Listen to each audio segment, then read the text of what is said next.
Hey everybody, welcome back to the episode of Savestateless 2, Night of Doom.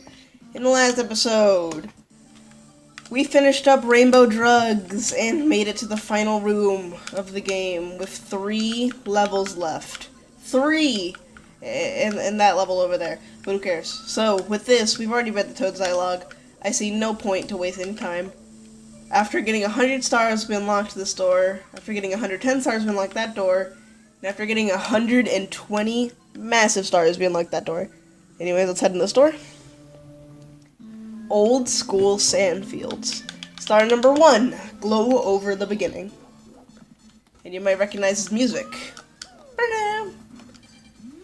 Course 13. Welcome to this place. Yes, I know, the same music like in Course 1. But there aren't that many desert themes for SM64. Yes, like the Toad said, this is a hard version of Course 1 of Starbench 2. Nearby, there is another sign for tips starting. I don't know where that thing is. So, this is another quicksand course. I just wanted to show what was over there. This course is pretty linear, but it definitely feels bigger than Course 1. Course 1 feels kind of small, if you know what I mean. Like, this game, and like even like what it's based on, has a lot of big courses. I've always felt like Course 1 is really small, though. Like, not like offensively big, like they're annoying to traverse, just larger courses. So this is another quicksand stage, and it's another yellow desert stage. Only this one is based on the grassy level from Starbench 2. So, literally Brodoot ran out of ideas, so instead of making an original course out of what was in Starbench 2's first course, he instead just resorted to doing the only thing he knows how to do, making it a quicksand course, and it's literally a yellow one with the same music as Course 1. This is kind of almost like, what if Starbench 2 got the same treatment as Nod?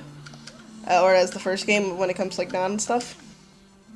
So this level is, by the way, it's not the easiest level in the world.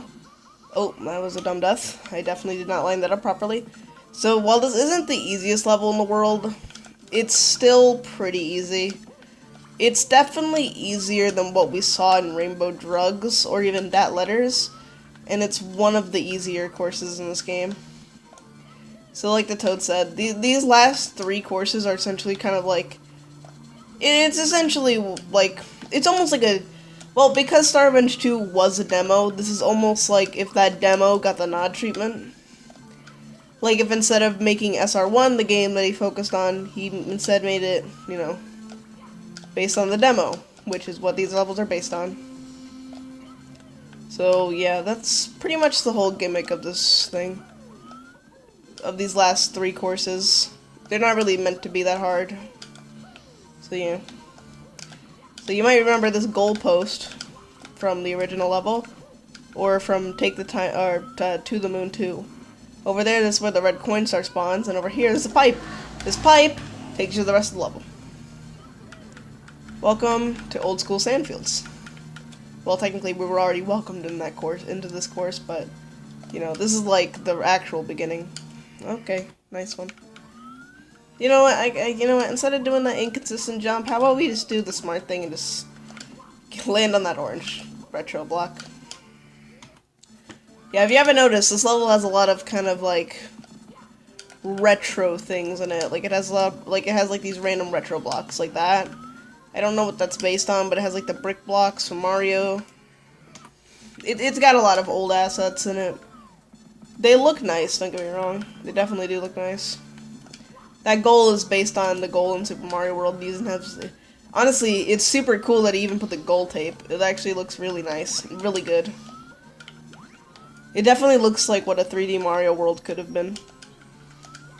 Which I have no problems with, because, you know, Mario World, pretty cool game. I just had a random thought. Like, I didn't even think about this before the video happened, but it just came to my mind. The flagpole was never really a staple of the Mario series. Like, yeah, it is now, but it never was before, because the only game, I think, that used the flagpole, you know, before, like, the newer games decided to rely exclusively on it, was Super Mario Bros. 1. Like, you know, Mario 3 had, like, the roulette thing, Mario World had the goal tape, or the goal post, you know. But, like, it was never, like, a staple of the series. So it's interesting that, like, now it's seen as, like, one of the most iconic things.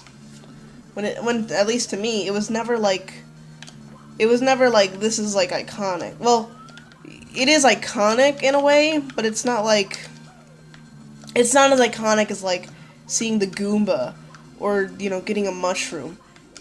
It's just like, oh yeah, I remember that. That's the thing that happens in the original. Yeah, so there's a tiny platform in the sand. You have to be careful though. So the way I line this up is I line this up with this part of the block and then just long jump, and you'll land on the fire. But you have to zoom in so that you can actually see which way you're jumping, so that way you don't die. So yeah.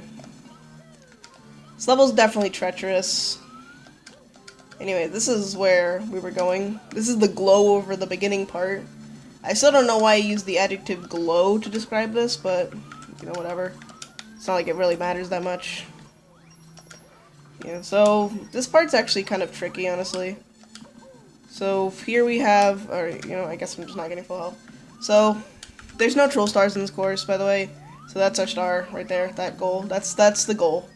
The goal is not our goal. The goal is honestly more of a midway. Dude. It just looks so nice in the distance. It's like a landmark. I've always liked it when 3D levels have landmarks, and that's like the definition of a landmark right there. Yeah, so here we have some rather tricky jumps, actually. Killing that Pokey can be hard. No way. That was super lucky. It's actually quite rare to get burned by that guy and live, so that was pretty lucky. You have to, like, angle that really well, and then you gotta time your bounces really well. It's just hard. And then here's the ending. 8,000 fly guys! Yeah. It's actually quite scary if they all three shoot fire in unison, but I got kind of lucky there. You probably won't die to them, but they are kind of scary. They're a threat. They're not actually that much dangerous, though. So that was glow over the beginning. Next up is the block paradise, spelled wrong. But, you know, I think at this point we're used to grammatical errors in this game. So this is essentially the same thing, where we're going to take a slightly different route once we reach the point where, you know, we got to the old star. So we do have some repetition, but it's definitely not Course 5. Course 5 is the worst repetition in the game. By far. It is so awful. It's actually ridiculous. Like, why would that's how I feel about it. Why random noises. Because that's, like, the only way to describe it, dude. Like, that's what was in Brodude's head when I was thinking about it. Like, I get, like, the course is linear and stuff, but it wasn't that linear. Okay, maybe it was, but it still wasn't that bad. Like, at the very least, like, the opening section was, like, never, like... It was never, like, a big deal, and all of a sudden, Night of Doom, it is a big deal. But I guess that's part of the enjoyment of, like, making a hack into an extreme hack. You know, things that you remember as being, like, oh, that's such a whatever challenge. Like, ugh, whatever, you know. I don't really care about that much. I mean, yeah, it was never, like, a big deal, you know. You could never die to it. All of a sudden, these things that were always, like, silly are certainly less silly. Like, for example, that gold tape, like, the gold tape in this course, I'm pretty sure a star is there in the original. At the very least, there's a star there in To the Moon, which is the realization of that demo from so long ago. That was what that was what Starvenge 2 was supposed to be until Brodude decided, hey, you know, making a game that kind of sucks, that's better. I always say this game sucks, but in reality, I actually really enjoy it. It's exactly what I was looking for. Like, this game is exactly what I wanted. Like, I didn't really want a masterpiece of a game, I just wanted something that I would enjoy. And this game is exactly that. So I'm thankful. That's my Thanksgiving. Right. So, this jump here, this YOLO jump, this Chad of a jump, you kind of want to ledge grab here so you don't take 8 billion damage, but it's not necessary. That switch up there that you saw on the wall, that is a switch, alright, dude. That switch is fucking ridiculous. Hitting that thing... I'll explain it when we get to Star 5, because that's when it becomes relevant. Or rather, completely irrelevant, because there's a much better strategy. It was so bad, like, that switch right there, it does not necessarily create the hardest challenge in the world, but it created a challenge so shitty that Frat skipped it in his Course 13 video. Like, he just skipped it and he made a separate video on it. Yeah, obviously, he doesn't, obviously, you know, he's done 152 star runs, so he probably doesn't mind it as much now, especially because the strategy that, you know, was found, I guess. Yeah, I mean, it had to have been found. The more ideal way of doing it is much easier, and also a lot less luck-based. Yeah. Also, this is the Block Paradise. It's essentially this little play park right here. Yeah. It actually does kind of remind me of a park, honestly. Like this brick fencing. And then, like, all these little blocks, like, this feels like a park of some sorts. Is that just me? Like, I think calling this the Block Park would be an accurate name. Actually, I think it is called the Block Park in Remnant of Doom, which is, I don't know if I've mentioned it before. I might upload a video of that game. I've almost beaten it, so I might upload a video of Bowser 3, just that way I have a video of me beating it. Because if you saw the videos I posted videos on Super Mario 74 Extreme Edition, because the stars I got there were actually pretty hard. You know, more so, I plan on posting more videos of Extreme Edition, by the way. Oh my god, that was scary.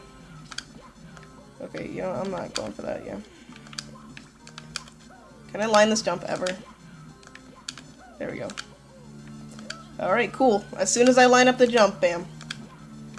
I mess it up. Alright. There we go. That's how you do it. Nice. That was actually a lot faster than I thought it would be. I guess practice does make perfect. That star is actually pretty tricky. Gotta say, man, I actually like this stage a lot. It's pretty cool. Alright, next star. In the Shadow of a Flag. Bam. I've heard this music so much, dude. Back when I first tried this game, Savestateless, you know, I have memories with this course. I have memories of this course, Course 2, and the slide. And some memories of Course 3, mostly not being able to beat it. Because I couldn't, I wasn't able to get red and 100 coins there.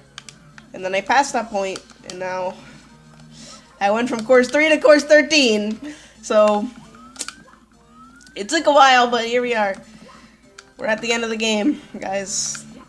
Like, actually the end of the game. That's pretty nuts, dude. Look at that star count. 127, baby. Only 25 left before we're done. Do I want this game to be done? Not really, because it's been a lot of fun let's playing it, and I don't know if I'm gonna let's play another hack. Because I don't think there's a hack like this out there that's, like, as well known and stuff. Because this is essentially the Camellia 3 of ROM hacks. I can't think of a hack that's more well known than this. So, you know. I mean, like, the hack that I have the biggest chance of playing through fully is King Boo's Revenge 2, but I also want to beat the first one before that, and I'm not very close to that. I only have 40 stars. Less so that it's, like, it's been super hard so far, because I know it gets a lot harder later on. It's more so that I just haven't been playing it. I also started, like, Treasure World, you know, just some other hacks, but this hack always interested me more. And I guess I continue with E, but, you know, it's a little less important, because E is mostly easy until, like, the very end. Like, the E difficulty curve is absolutely ridiculous. Like, courses 1 through 13, you know, there's a difficulty curve there. Like, they get harder as you go on, and then suddenly course 14 pops in, and it's way harder, and then course 15 is way harder than that, and then and then Bowser 3 is, like, between them. It's actually ridiculous. I mean, oh shit, is that guy headed for me? That kinda sucked. Yeah, but, you know, that game has a ridiculous difficulty. Like, when you see an extreme hack, a lot of times, like, people point out difficulty spikes, but that more so brings attention to how hard it is to make a video game, how hard it is to make a good difficulty curve. Especially because difficulty is so subjective. Like, it's already hard enough to make a good difficulty curve, but throw in the fact that difficulty is subjective and it becomes nearly impossible. So you really have to respect a developer when they're able to make a good difficulty curve. Whether it's like a indie game or like a AAA game. Like Celeste has there's a pretty big difficulty jump, but it's not really a spike. I think Celeste has an amazing difficulty curve. And that was made by like a pretty small team, from what I know. So it's very impressive that they were able to make such a good difficulty curve that really teaches you things. And like when there's an extreme hack like this, it's hard to have a difficulty curve. Because right now we're playing one of the worst examples of the game difficulty curve. Course 12, hard as fuck. Look at this course. I'm tearing through it like it's nothing. So, more importantly though, we have a cannon shot. This cannon shot's kind of weird. It's actually really specific, but there's a visual cue for it. So I line up with this black line between the second and third boxes, and now, if I can do that, there we go. Now I pan the camera up, and you see that yellow star in the sky? I want that to be completely gone from camera view. But only just barely. Like that, bam. And if my calculations are correct, that's gonna land here. I might as well show this blue coin switch off. There's no reason to show it here, but why not? Swag, I guess. Yeah. That's the blue coin switch, alright. And this is how you get on top of the castle.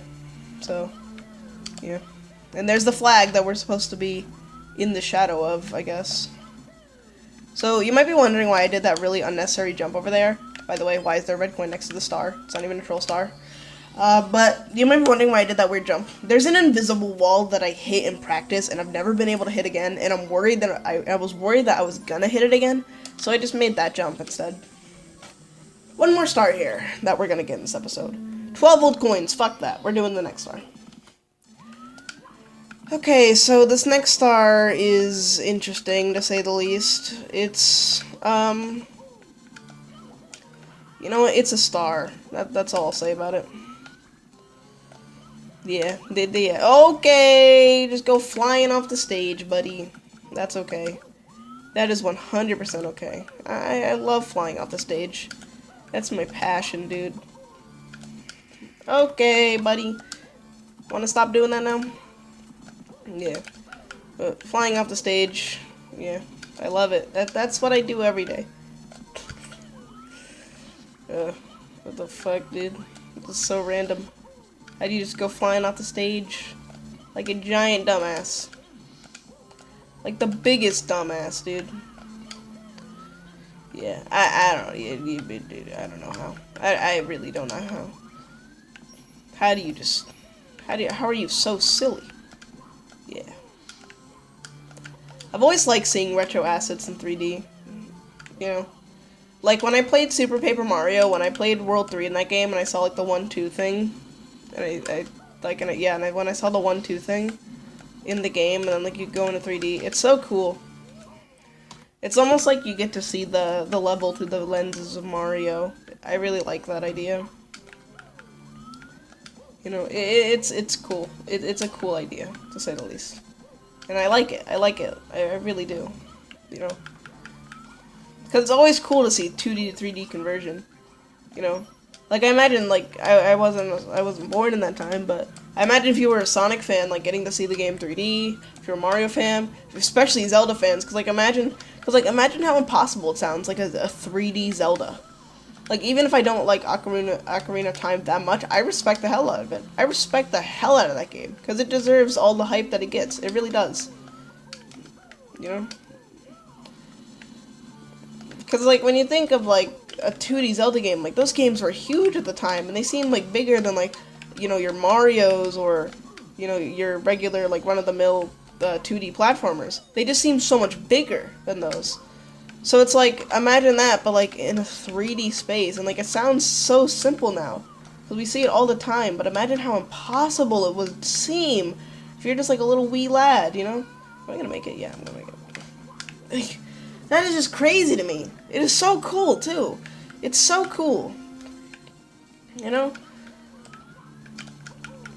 It makes you want more games. Because, like, even if a game isn't good in 3D, if you're a fan of the series, you know, yeah, it might be disappointing, but it's still cool to see. It's cool to see the idea, you know? And honestly, sometimes I like, even, like, because I feel like a lot of things that fail, you know, a lot of times I have pretty good ideas. And that's amazing. Like this game. You could argue this game's a total piece of shit. I would even agree with you to an extent. You know? I like it, but I don't think there's no fun in it. Or, I like it, but I don't think it's, like, the worst game ever made or something. And I don't, like, think it's the best game ever made either. I just think that it's a game that appeals to me as a person. You know, that stuff. Also, that box doesn't actually blow up the castle. So, yeah. That's interesting, you know. Because this was, like, before the time of, like, ASM and stuff, where you got to see, like, that stuff all the time. Anyway, so, let me get into a safe place. This box. So, that switch up there, well, you can't really see it, but there's a sideways switch up there. Let's see if I can see it from here. No, you just can't see it at all, I guess. Alright, well, there's a switch up there. You might have seen it. That switch, the reason it spawns blocks here so you can go across this path at the end here. The thing is that hitting that switch is so dumb because of one reason and one reason only. When you hit the switch, there's like an 8,000% chance that you get down warped into the quicksand. Even if there was solid ground below you, you have a very high chance of getting just down warped. Damn it. Yeah. So, it basically becomes less about, oh, okay, you gotta use your skill to land directly on the switch. Good luck, buddy. It becomes more about, alright, is the switch gonna down warp you this time? Okay, nice one, Goomba. I wasn't even touching the Goomba, and he just wanted to die. Yeah. So, ultimately, that challenge just becomes luck, unfortunately. But, yeah. That kinda sucks. So, anyways, what that was over there, that thing I was doing, those jumps, you saw that slanted alcove in only 3 wall kicks. Well, is it 3? Yeah, it's 3. In only 3, okay, I did this wrong. Oops. So in only 3 wall kicks, I have to get into that little alcove. You might be wondering, hey, why 3? I don't know if it's because I did the 3rd wall kick or it's just the positioning on the wall, but the wall, like the piece of the wall directly above the place I'm trying to get into, or below rather, you can't wall kick off it at all. Like if you try to, you just like get forced off the wall. It's not even a bonk. You just like, well, it might be a bonk actually, but it's it's not a wall kickable wall. So those are a thing. There's walls that you can't wall kick off, and that's one of them. God damn, dude, the way I've been sitting hurts my fucking back so much, dude. I can't wait to sit up straight. Well, wait, I can do that right now. But, like, I'm kind of, like, focusing almost, because I don't want this video to be absurdly long for no reason. Especially on, like, an easier stage like this. Because the stage, isn't easy by any means. Like, if you show this to a newcomer, and you ask them, hey, do this, Savestateless, they would still fucking think it's hard. So it's not necessarily an easier stage. I think the best way to describe it is just relative to everything else. So, easier is the right word. Easier is the best word. Please don't grab me. Yeah, you gotta be careful for that Chuckya, because if he grabs you, you're basically fucked, even if you escape.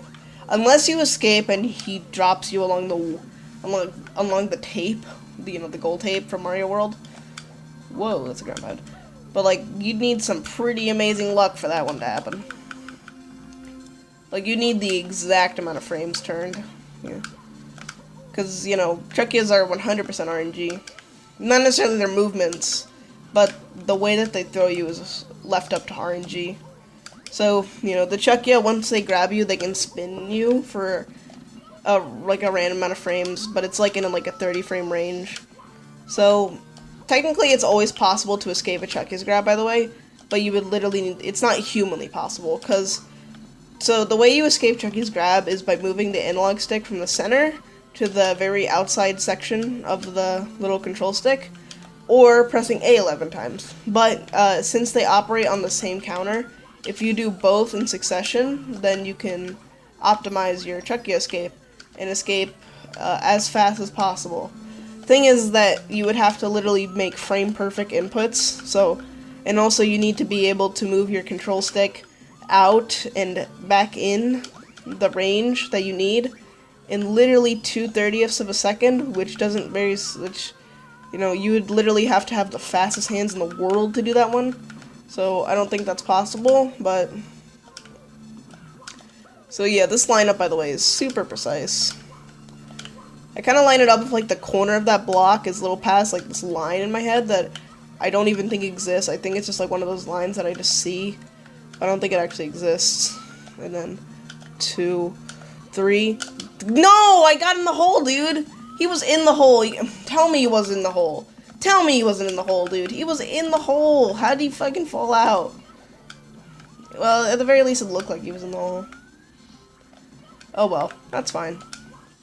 Yeah. I feel like this this stage is basically just like a massive callback to Mario World. Even if this game didn't have these blocks. It does in the flesh. Yeah. So yeah, that's pretty rad. I actually don't know how many episodes of the series are left. Definitely not a lot, though. Well, maybe it is a lot, I don't know. If I had to guess, maybe like 8. I'll probably be wrong now that I've said it, though. But I feel like it's gonna be around the 8 range. It's not like there's gonna be 20 episodes left, not even close. But I feel like the episodes that are left, like, I don't know. 8 episodes sounds about right to me. Actually, now I'm thinking about it. If, maybe it'll be more like 10. I don't know. I really don't know anymore with the series. I don't know how long it's gonna be. You know, we're definitely past the bulk of it, of course. Like, there's no way. It's not gonna go on for another 40 episodes. That would mean that, like, almost half the episodes would literally be me getting no stars. Like, what would it be? Like, 2 episodes per every fucking star? Like, no, dude, I fucking tilted the control stick, right? Like, do you guys want to watch, you know, like, 2 episodes back to back of me just doing stuff in level? Because, like, no stars in this game are that long. There's no star, there's not a single star in this game that's long enough to warrant 2 whole episodes. You know, I don't think there's a star. Well, there is one game. It's called Super Mario 76 Nightmare Edition, and it is, I think, regarded as this. It came out recently, and I think it's regarded as like the worst hack ever made, or like one of the worst. I need to talk about this game in a video. So basically, what the game is it's a hard version of Super Mario 76, which is a ROM hack I had never heard of before. But to make it even better, the ROM hack is like super garbage. Like, it's like the worst way to make an extreme hack.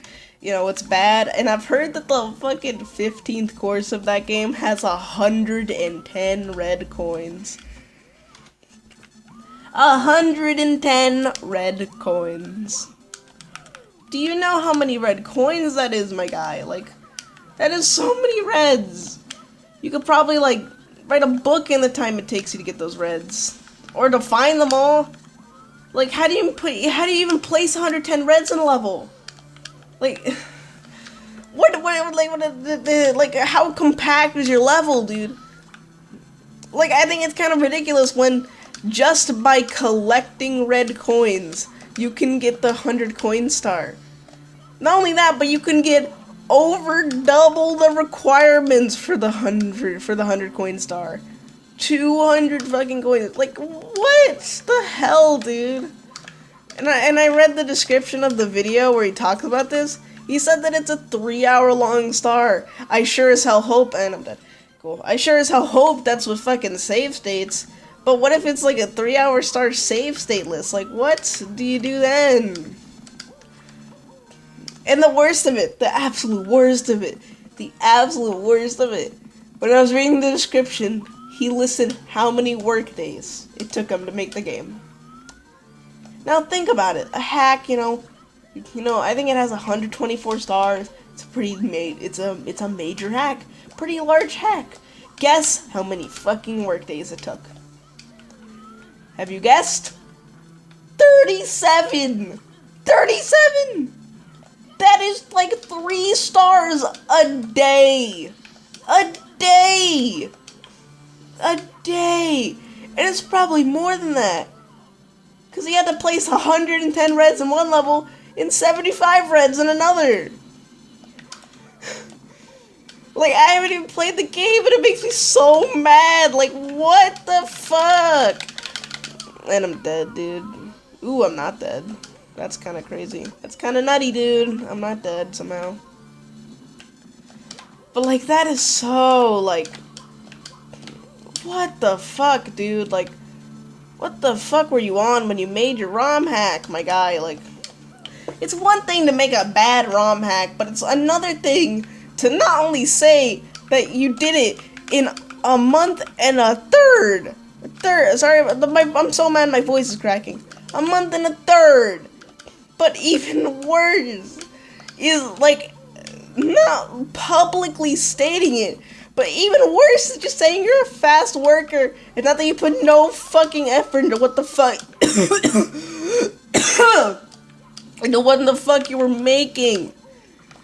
Oh my god. But it's like, I'm not even that mad. Like, I'm mad. I'm fucking mad. Don't get me wrong. I am fucking furious that exists. Because it's so dumb. And, like, it's like, it puts a it makes all extreme hacks, like, it's like the new low. Like, you think of Nod, Night of Doom, the game I'm playing right now. Like, that's a low, you know? Like, it's not that good of a game, and people like other ones much more. But it's like, this is like a new fucking... Like, we have the golden standard, can we have the brown standard for total shit?